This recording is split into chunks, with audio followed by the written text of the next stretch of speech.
कैसे हैं आप सब। उम्मीद करते हैं बिल्कुल अच्छे होंगे, स्वस्थ होंगे। आज हम लोग सोशल साइंस का वायरल प्रश्न देखने वाले हैं। ये लीक कर हम दे रहे हैं, इसका मतलब ये नहीं कि ये वायरल नहीं है।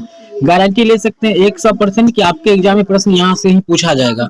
आप पछताइएगा बाद में, जब आपको बाद में पता चलेगा प्रश्न वास्तव में यही से था। तो पहला सवाल आपसे पूछा गया है कि उपनिवेशवाद से आप क्या समझते हैं। तो पहला सवाल आपसे पूछा गया है कि उपनिवेशवाद से आप क्या समझते हैं। ध्यान रखिए, प्रश्न आपसे ऐसा भी दे सकता है कि उपनिवेश क्या है। तो जब कोई शक्तिशाली देश अपने से कमजोर देश पर अपना अधिकार जमाकर उसका उपयोग करते हैं तो उसे उपनिवेशवाद कहते हैं। और इस प्रकार अधिकार को उपनिवेशवाद कहते हैं, इसे उपनिवेश कहते हैं। बाद यहाँ पर काट लीजिएगा। और इससे इस प्रकार के अधिकार को उपनिवेशवाद कहते हैं। कंप्लीट है, आपको यहाँ पे हो गया। कुछ पॉइंट यहाँ पर दिया गया है कि इसमें जो शक्तिशाली देश होता है उसे साम्राज्य कहते हैं तथा कमजोर देश को उपनिवेश कहते हैं। ठीक है, यहाँ पे कुछ अशुद्ध लिखा हुआ है।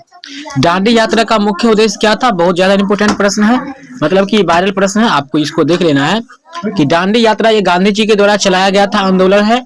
दांडी यात्रा में क्या हुआ था, दांडी समुद्र तट पर पहुंचकर समुद्र के पानी से नमक बनाकर नमक कानून का उल्लंघन कर सरकार को बताना था कि नमक पर कर बढ़ाना अनुचित फैसला है। साथ ही यह सरकार के खिलाफ सविनय अवज्ञा आंदोलन के शुरुआत का संकेत भी था। तो इस तरह से दांडी यात्रा का मुख्य उद्देश्य क्या था, ये बात यहाँ पर बताया गया है। इतना आसान दिया गया है कि आप एक दो बार पढ़िएगा, याद ही हो जाएगा आपको। दूसरा प्रश्न है, यूरोपीय इतिहास में घेटो का क्या अर्थ है। कहने की आवश्यकता नहीं, आपको पता चल गया होगा, ये वायरल प्रश्न ही है। तो घेटो शब्द का मध्य यूरोपीय देश में यहूदी बस्ती के लिए प्रयोग होता था। घेटो शब्द यहूदी एक वंश होता है, एक जाति होता है, उसके लिए प्रयोग होता था। आज की भाषा में यह एक धर्म, प्रजाति या समाज की पहचान वाले लोगों को दर्शाती है। अभी के समय में घेटो का कारण होता है मिश्रित व्यवस्था के स्थान पर एक सामुदायिक व्यवस्था थी, जो सामुदायिक ढंगों को देसी रूप में देते हैं। इस तरह से ये आपका खूनी या लाल रविवार क्या है, देखिए पूछ सकता है खूनी या लाल रविवार क्या है, दोनों तरह से प्रश्न पूछा जा सकता है। खूनी या लाल रविवार सन 1905 ईस्वी की बात है। कुछ घटना हुई थी। जापान से पराजय होने के बाद रूस में क्रांति हो गई थी। यानी जापान एक छोटा देश है रूस से, और जब रूस हार गया जापान से तो रूस में बेइज्जती हो गया था, जिसमें रूस के जनता 9 जनवरी 1905 को रोटी दो का नारा लगाते हुए रूस के जार किसको कहते हैं, रूस के राजा होता है उसको जार कहा जाता है, कि महल के पास जाकर के और उस पर नारा लगाने लगा, रोटी दो रोटी दो। इस पर क्या हुआ था, रूसी जार जो है उस निहत्थे पर गोली चलवाया था। इतना गोली चलवाया था कि खून का मानो कि वहां पे होली हो गया था। और वो दिन था रविवार, इसलिए इस दिन को कहते हैं खूनी रविवार या लाल रविवार। उम्मीद है आपको समझ में आ गया होगा।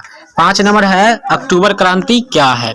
अक्टूबर क्रांति पूछेगा या बोल्शेविक क्रांति क्या है, दोनों का उत्तर समान होगा। 7 नवंबर 1917 ईस्वी को बोल्शेविक दल ने बलपूर्वक रूस को सत्ता पर अधिकार कर यानी कब्जा कर लिया था लेनिन के द्वारा। इस इतिहास में इस तरह के घटना को अक्टूबर क्रांति कहा जाता है, क्योंकि उस दिन पुराने कैलेंडर के अनुसार 25 अक्टूबर था, इसलिए इसे अक्टूबर क्रांति या बोल्शेविक क्रांति का नाम दिया गया। अगला है, हिंद चिन्ह का अर्थ क्या होता है। हिंद चिन्ह का अर्थ होता है कि तत्कालीन 2.8 लाख वर्ग किलोमीटर में फैला उस प्रायद्वीपीय क्षेत्र से है जिसमें आज के वियतनाम, लाओस और कंबोडिया आते हैं। हिंद चिन्ह में कौन कौन से देश आते हैं, तो वियतनाम, लाओस और कंबोडिया आते हैं। इसकी उत्तरी सीमा म्यांमार और चीन की धर छूती है। इस तरह से ये भी कंप्लीट हो जाएगा। इटली के एकीकरण में मैजनी और काबुल और गरिबाल्दी की क्या भूमिका थी, तो सभी का भूमिका यहाँ पे बताया गया है। आप इसको पढ़ सकते हैं, इसे लिख सकते हैं, स्क्रीनशॉट ले सकते हैं। आपको पढ़ने में अगर कठिनाई होता है तो आप हमें कमेंट करके जरूर बताएं। काउंट काबुल के बारे में यहाँ पे बताया गया है। संक्षेप आंसर आपको सटीक दिया गया है कि 2 नंबर आपको, 5 नंबर पूछेगा तो 5 नंबर आपको मिल जाए। बिल्कुल आसान शब्दों में आंसर दिया गया है। गरिबाल्दी का यहाँ पे वर्क दिया गया, क्या क्या उनका काम था, इस एकीकरण में क्या क्या भूमिका निभाई थी। इसी तरह से अगला सवाल है, औद्योगिक क्रांति क्या थी। तो औद्योगिक क्रांति क्या थी, वाष्प शक्ति संचालित मशीनें द्वारा बड़े बड़े कारखानों में बड़े पैमाने पर वस्तुओं का उत्पादन ही औद्योगिक क्रांति कहलाता है। ये औद्योगिक क्रांति सबसे पहले इंग्लैंड में अर्थात ब्रिटेन में हुई थी। यहाँ पर दिया गया है कि 18वीं सदी में उत्तरार्ध में इसकी शुरुआत इंग्लैंड में हुआ था। ठीक, वैश्वीकरण से आप क्या समझते हैं? देखिए ये भी इंपॉर्टेंट प्रश्न है, वैश्वीकरण से आप क्या समझते हैं? तो देखिए वैश्वीकरण का मतलब क्या होता है कि वह प्रक्रिया जिसके द्वारा विश्व की विभिन्न अर्थव्यवस्थाओं का समन्वय, यानी विश्व में जितना भी अर्थव्यवस्था है सभी का एक दूसरे का समन्वय होता है, तो इसी को एकीकरण किया जाता है ताकि वस्तु और सेवाओं का प्रौद्योगिकी पूंजी और श्रम मानवीय पूंजी का भी निर्बाध प्रवाह हो, मतलब सभी में एक व्यवस्था हो सके। इंटरेस्टेड अगर है तो आप इस सभी प्रश्नों को डाउनलोड कर सकते हैं, हम आपको बता देंगे। भूमंडलीकरण क्या है? ये बहुत इंपॉर्टेंट प्रश्न है, एकदम तरह से इंपॉर्टेंट प्रश्न है। तो भूमंडलीकरण भी आप यहाँ पर देख सकते हैं, 19 पेज का टोटल प्रश्न है। यहाँ पर सभी के सभी वायरल प्रश्न आप एक साथ देख लीजिएगा तो सभी आपको याद हो जाएगा। यहाँ पे बने देखिए, यहाँ पे सुनामी क्या है पूरा तरह से यहाँ पर दिया गया, सब के सब इंपोर्टेंट प्रश्न। मुद्रा क्या है, मिश्रित अर्थव्यवस्था क्या है, दल बदल कानून क्या है, बहुत ही मोस्ट इंपोर्टेंट क्वेश्चन है। इस तरह से सभी प्रश्नों को आप डाउनलोड अगर करना चाह रहे हैं अभी कभी इस वीडियो में, तो आपको क्या करना होगा, गूगल पे आ जाना होगा।